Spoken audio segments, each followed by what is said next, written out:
Assalamualaikum warahmatullahi wabarakatuh. Apa kabar sobat-sobat semuanya? Oke, mari kita lanjutkan saja ceritanya. Tapi seperti biasa bantu tekan tombol like terlebih dahulu. Bab 787 Pemurnian Jiwa Anggur Merah. Semua orang tiba-tiba terdiam, dan mata mereka beralih ke pemuda tampan yang berjalan ke arah mereka. Mereka semua telah mendengar bahwa semut beracun yang bermutasi dihancurkan oleh pemuda di depan mereka. Sebelum Chu Chen mendekat, dia mendengar banyak suara ucapan terima kasih. Demi desa Hong Miao, Chu Chen tak hanya menyelamatkan seluruh desa, namun juga menyelamatkan keyakinan mereka. Setelah ditutupi oleh semut beracun yang bermutasi, kuil merah pasti akan dilahap. Namaku Chu Chen. Chu Chen memperkenalkan dirinya. Mereka semua ingat nama itu. Tuan Chu, terima kasih telah menyelamatkan desa Hong Miao dan penduduk desa Siwandasan. Kakek Miao Yi melangkah maju dan berkata, "Saya Miao Suilong. Atas nama Hong Miao, saya ingin mengucapkan terima kasih kepada Tuan Chu atas kebaikannya yang luar biasa." Chu Chen memegang toples anggur di tangannya dan berkata, "Tuan Miao, Anda terlalu sopan." Tidak ada salam lebih lanjut dan Chu Chen langsung ke pokok permasalahan. Saat membasmi semut beracun mutan, saya menemukan sumber mutasi semut, yang ternyata adalah sebotol anggur. Chu Chen meletakkan sebotol anggur di atas meja. "Miao, apakah ada legenda tentang sebotol anggur ini di desa Hong Miao?" Mendengar ini, hati Miao Suilong terguncang, dan mata semua orang tertuju pada toples anggur. Tidak seorang pun dapat membayangkan bahwa penyebab bencana ini adalah sebotol anggur. Di desa Hong Miao kami dan desa-desa sekitarnya, setiap rumah tangga tahu cara membuat anggur, dan keterampilan membuat anggur telah diwariskan dari generasi ke generasi. Anggur dapat menyebabkan semut bermutasi. Apakah kita masih berani membuat anggur dan meminumnya? Dari mana datangnya kendi anggur ini? Semua orang berbicara sekaligus. Chu Chen kemudian juga memberitahu lokasi spesifik tempat guci anggur itu ditemukan. Begitu dia mengatakannya, seseorang berseru, "Bukankah itu rumah Miao Ho? Saya ingat bahwa leluhur keluarga Miao Ho juga memiliki penjaga lentera. Kurasa anggur yang ditinggalkan Dewa Merahlah yang punya efek ajaib." Miao Suilong berkata dengan suara yang dalam. Dalam legenda tentang Dewa Merah, kalimat pertama seringkali adalah bahwa Miao Hong pandai membuat anggur sejak ia masih muda. Jika Anda tidak bertanya, Anda tidak akan tahu bahwa budaya anggur di daerah ini memiliki sejarah yang panjang. Chu Chen menatap toples anggur di depannya dan tiba-tiba mengambilnya. "Lihat, ada simbol di bawah toples anggur ini." Miao Suilong menoleh dan menjadi sangat gembira. Jari-jarinya gemetar. Tanda ini persis sama dengan tanda batu di bawah patung di kuil merah. Itu melambangkan Dewa Merah. Chu Chen mengerti. Singkatnya, kendi anggur ini adalah peninggalan leluhur desa Hong Miao. Legenda Dewa Merah. Sudah berapa tahun berlalu sejak saat ini, Chu Chen tidak dapat menahan diri untuk bertanya. "Berapa tahun?" Miao Suilong tercengang. Ini adalah pertama kalinya dia mendengar pertanyaan ini. Setelah berpikir sejenak, Miao Suilong menghela napas dan berkata, "Saya khawatir saya satu-satunya yang dapat menjawab pertanyaan ini untuk Anda. Legenda Dewa Merah telah diwariskan dari generasi ke generasi selama sekitar 2000 tahun. Sebagaimana yang diduga, saat itu adalah pada akhir periode era prajurit kuno. Chu Chen sudah memiliki jawabannya dalam pikirannya. Dewa Merah yang disembah oleh desa Hong Miao seharusnya merupakan sosok yang kuat dari era prajurit kuno. Reliknya hilang dalam sungai sejarah yang panjang. Tetapi dengan kebangkitan energi spiritual langit dan bumi, relik Dewa Merah juga muncul kembali di dunia. Namun, tak seorang pun dapat membayangkan bahwa anggur yang ditinggalkan Dewa Merah benar-benar dapat menyebabkan semut bermutasi. Apa yang menyebabkan mutasi semut? Chu Chen mencoba mendapatkan jawaban dari Miao Suilong, tetapi dia hanya tahu bahwa Dewa Merah pandai membuat anggur, dan sisanya hanya dalam legenda. Chu Chen memikirkannya dan memutuskan untuk membuka toples anggur. Sambil membawa mangkuk, Chu Chen menuangkan semangkuk besar anggur. Semua mata memperhatikan, siapa yang berani minum anggur yang dapat mengubah semut? Bagaimana jika saya bermutasi setelah meminumnya? Semua orang saling memandang. Siapa di antara kalian yang ingin mencobanya? Tanya Chu Chen sambil tersenyum. Tentu saja, Chu Chen hanya bercanda. Kalau ada warga desa yang benar-benar terluka setelah minum, dia tidak akan bisa bertanggung jawab. Dia sendiri harus menjadi kelinci percobaan minum. Chu Chen yakin dengan kekuatannya sendiri. Di dunia saat ini, jika dia saja tidak berani minum semangkuk anggur ini, tidak ada orang lain yang bisa meminumnya. Chu Chen mengambil semangkuk anggur. Di sampingnya, Chu Xiaoyu tak kuasa menahan diri untuk bertanya, "Kakak, apakah kamu ingin mengganti cangkir dengan yang lebih kecil?" Chu Chen meliriknya dan berkata, "Meskipun aku punya mangkuk, aku tidak mengatakan aku ingin meminum semuanya sekaligus." Di bawah tatapan banyak orang, Chu Chen menggigitnya. Anggurnya lembut dan harum, rasa pedas memasuki tenggorokannya dan menembus dadanya, lalu meledak. Kemudian, panas langsung menjalar ke kepala Chu Chen. Mata Chu Chen sedikit melebar. Panas ini diserap oleh jiwanya. Seteguk kecil anggur membuat Chu Chen merasa seolah-olah jiwanya sedang diisi ulang. Ini adalah anggur tonik yang menyegarkan semangat dan jiwa. Chu Chen tidak dapat menahan diri untuk tidak melihat sisa anggur di mangkuk. Dia tiba-tiba mengangkat kepalanya dan meminumnya dalam satu tegukan, lalu duduk bersila di tanah. Pada saat ini, Chu Chen merasa seperti jiwanya akan meledak. Dia akhirnya mengerti mengapa semut bermutasi. Anggur ini menyentuh jiwa. Jika jiwa tidak mampu menahannya atau terlalu terstimulasi, ia akan bermutasi. Namun, jika dikonsumsi secukupnya, khasiat anggur ini dapat digunakan untuk memurnikan jiwa. Chu Chen menahan rasa terkejut di dalam hatinya. Ini adalah keuntungan besar dan tak terduga. Dia memikirkan kolam pemurnian jiwa. Fungsi toples anggur di depan Anda ini bagaikan kolam kecil pemurnian jiwa. Sekalipun Chu Chen telah mencapai alam transformasi ilahi, semangkuk anggur dapat merangsang jiwanya dan mempunyai efek menenangkan. 10 menit kemudian, Chu Chen perlahan membuka matanya. Kekuatan spiritualnya jelas meningkat. Chu Chen selalu merasa bahwa ada metode untuk mengolah Yuansen, tetapi dia tidak dapat menemukan metode apapun untuk mengolah Yuansen.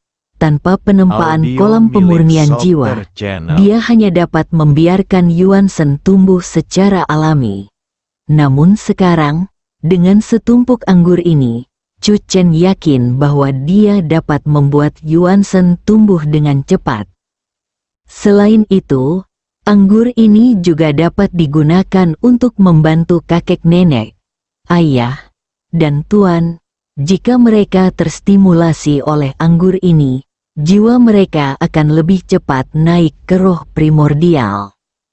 Karena itu adalah anggur yang ditinggalkan oleh Dewa Merah untuk meningkatkan jiwa primordial, dan warnanya juga merah tua.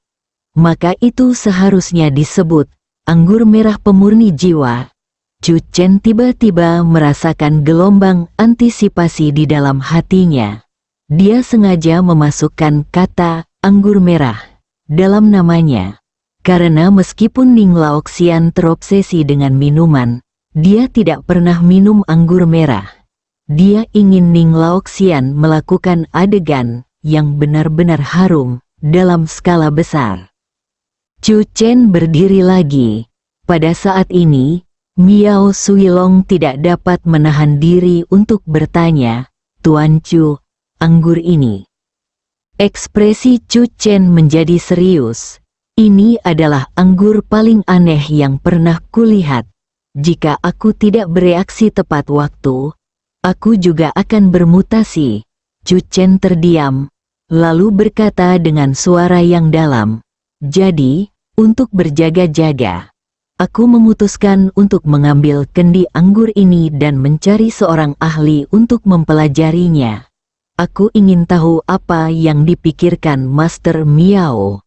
Bagaimanapun, itu adalah peninggalan Dewa Merah, dan dia ingin meminta pendapat penjaga kuil merah." Terlebih lagi, hasil percobaan pribadi Chu Chen barusan adalah bahwa hanya para pendekar yang memiliki jiwa kuat sampai batas tertentu, setidaknya di alam Qi, yang dapat mencicipi anggur merah pemurnian jiwa. Jika seseorang berada di bawah alam Qi, begitu dia meminumnya, jiwanya dapat hancur kapan saja. Miao Suilong merenung sejenak dan mengangguk. Tuan Chu benar. Meninggalkan kendi anggur ini di desa Hong Miao sebenarnya sama saja dengan bom waktu. Bagaimana jika lain kali mengundang wabah tikus, ular, atau bahkan sesuatu yang lebih mengerikan? Akibatnya tidak akan terbayangkan. Yang lain juga mengangguk. Kali ini wabah semut telah membuat orang takut setengah mati. Kata-kata Miao Suilong mewakili suara seluruh desa Hong Miao. Chu Chen menutup kembali toples anggur dan tiba-tiba menatap Miao Suilong. "Miao Lao, aku ingin pergi ke Hong Miao untuk membakar dupa. Apakah itu tepat?" Setelah mendapatkan harta karun ini dari peninggalan Dewa Merah, Chu Chen ingin mengungkapkan rasa terima kasihnya kepadanya.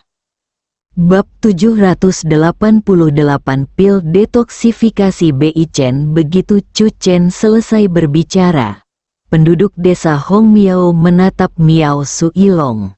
Ekspresi Miao Suilong juga sedikit berubah, menunjukkan kesulitannya. "Jika tidak nyaman, lupakan saja," kata Chu Chen cepat. Miao Suilong memberitahu Chu Chen bahwa kuil merah adalah tempat suci di hati para keturunan Dewa Merah. Sejak zaman dahulu, ada aturan bahwa hanya keturunan Dewa Merah yang dapat memasuki kuil merah. Bahkan wanita yang menikah dari luar kuil tidak dapat memasuki kuil merah, karena mereka tidak memiliki darah Dewa Merah. "Saya benar-benar minta maaf," kata Miao Suilong. "Kakek, meskipun Tuan Chu tidak memiliki darah Dewa Merah, bukankah kau mengatakan bahwa kemunculan Tuan Chu diatur oleh Dewa Merah?" Miao Yi tiba-tiba berkata, "Berkat Tuan Chu, kuil merah terselamatkan. Tuan Chu juga menemukan anggur yang ditinggalkan oleh Dewa Merah, yang menunjukkan bahwa Tuan Chu dan Dewa Merah telah ditakdirkan." mengapa tidak membuat pengecualian dan membiarkan Tuan Chu memasuki kuil merah? Miao Suilong tertegun sejenak, lalu dia meminta pendapat penduduk desa lainnya. Yang mengejutkannya adalah beberapa pria tua yang biasanya cukup kuno benar-benar mengangguk dan setuju untuk membiarkan Chu Chen memasuki kuil merah. Sebenarnya, Miao Suilong sendiri tidak memiliki banyak keberatan. Bagaimanapun, identitas Chu Chen berbeda. Dia membasmi semut beracun yang bermutasi, menyelamatkan penduduk desa, dan menyelamatkan kuil merah. Chu Chen hanya ingin memasuki kuil merah untuk membakar dupa. Dibandingkan dengan bantuan besar, permintaan ini sungguh tidak berarti. Hari sudah mulai gelap. Bagaimana kalau kita pergi ke kuil merah besok pagi, kata Miao Suilong. Masa kemudian bubar. Yi, biar aku yang mengantarmu pulang. Chu Xiaoyu memberanikan diri. Jika tidak ada hal yang tidak diharapkan terjadi, mereka harus berangkat pulang besok pagi. Kita bertemu secara tidak sengaja dan berpisah dengan tergesa-gesa. Mungkin kita tidak akan memiliki kesempatan untuk bertemu lagi. Perjalanan pulang tidak lama, tetapi anak laki-laki dan perempuan itu tampak berjalan sangat perlahan sambil saling memahami. Di sisi lain, Miao Suilong mengucapkan selamat tinggal kepada Chu Chen beberapa patah kata, lalu berbalik dan berkata, "Yi, pulanglah." Miao Suilong tiba-tiba mengangkat kepalanya. "Di mana cucu perempuanku?" Jalan setapak berbatu biru yang agak redup. Lonceng-lonceng yang renyah itu bergoyang lembut tertiup angin. "Pahlawan ikan kecil, di mana rumahmu?" tanya Miao Yi saat mereka tiba di pintu. Meskipun Chu Xiaoyu memintanya untuk memanggilnya Xiaoyuer, Miao Yi merasa bahwa dia adalah pahlawan yang dicintai di hatinya. "Rumahku di Beijing." Chu Xiaoyu tiba-tiba menatap Miao Yi, dan Miao Yi merasa jantungnya tiba-tiba berdebar kencang. Gadis mana yang tidak memiliki cinta di hatinya?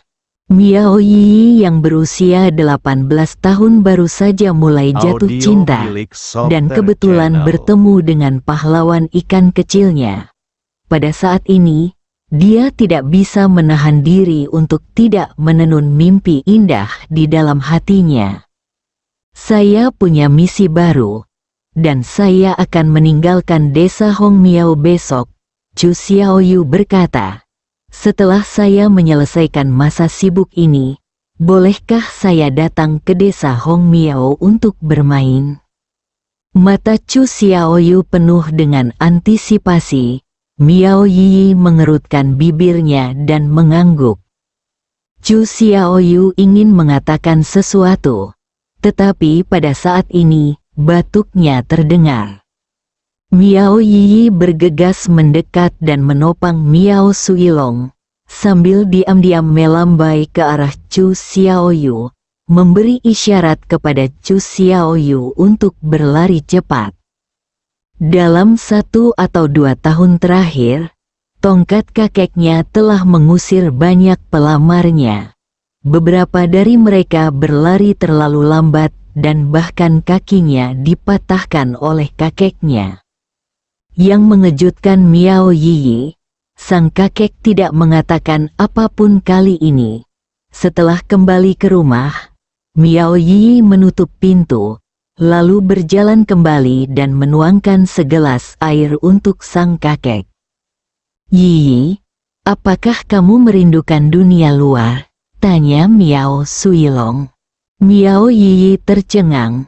"Apakah Anda tahu identitas Tuan Chu dan teman-temannya?" Miao Suilong berkata. "Mereka berasal dari ibu kota." "Di mana ibu kota?" "Itu adalah pusat kekuasaan di Tiongkok. mereka masih muda dan memiliki kemampuan hebat. Anda dapat membayangkan latar belakang mereka. Sedangkan kami hanyalah penduduk desa dari sebuah desa kecil di pegunungan 10.000 guizu. Miao Yi adalah gadis yang cerdas dan dia mengerti apa yang dimaksud kakeknya.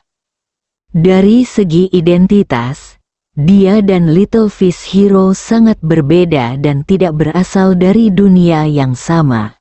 Jika bukan karena insiden semut beracun yang bermutasi ini, dia tidak akan pernah bertemu dengan Little Fish Hero seumur hidupnya. Tapi bertemu satu sama lain adalah takdir. Miao Yi menundukkan kepalanya, dengan sedikit harapan di dalam hatinya.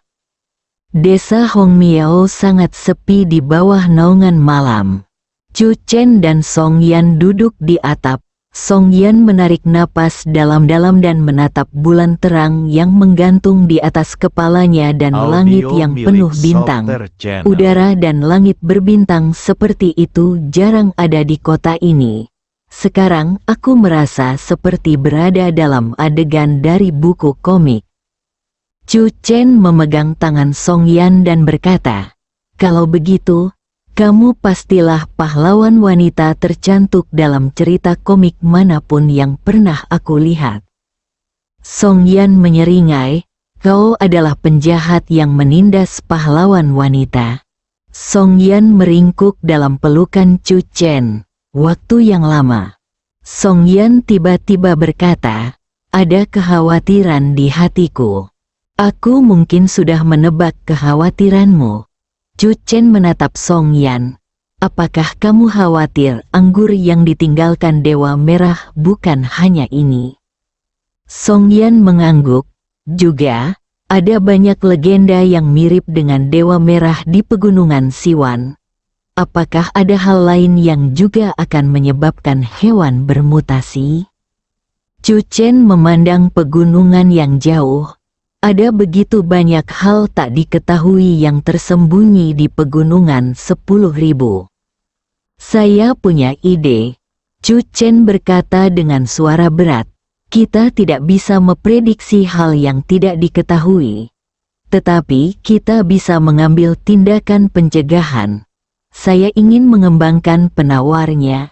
Jika terjadi bencana semut beracun mutan lagi, itu akan menjadi penawar yang dapat menyelamatkan nyawa yang terluka.